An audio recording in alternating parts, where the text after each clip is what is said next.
भगवान श्री विष्णूंचे मोहिनी अवताराचे जगातील एकमेव क्षेत्र असलेल्या नेवासे नगरीचे ग्रामदैवत श्री मोहिनीराज यात्रा उत्सवाच्या निमित्ताने मोहिनीमाय मी अपराधी घ्या पदरात असा जयघोष करत लखलखत्या अग्नीच्या खापराचे भांडे तळहातावर घेऊन पारंपरिक भळंद कार्यक्रम माघ पौर्णिमेला भक्तिमय वातावरणात पार पडला। माघ पौर्णिमेच्या रात्री संबळाच्या निनादात आई जगदंबेचा गोंधळ घालत भळंद खेळत देवदेवतांना यात्रा उत्सवाचे निमंत्रण देण्यात आले।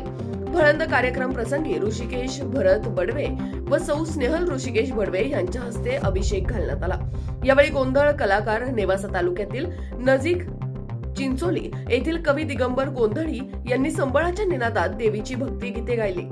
श्रीरामपूर तालुक्यातील वडाळा महादेव येथील रेणुकादेवी आश्रमाचे प्रमुख विश्वस्त प्राध्यापक आदिनाथ जोशी व आदिशक्ती उपासिका सौ अदितीताई जोशी यांनी लखलखत्या अग्नीचे खापराचे भांडे तळहातावर घेऊन या पारंपरिक उत्सवात भळंद खेळला।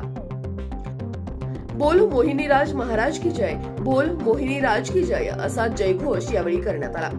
झालेल्या भळंद कार्यक्रमाचे पौरोहित्य नेवासा नगरीचे युवा पुरोहित वेदशास्त्र संपन्न पांडुगुरु जोशी, निखिल गुरु जोशी, अभिजित बडवे, अनिल बडवे, ओंकार जोशी यांच्यासह समस्त बडवे मंडळींनी केले।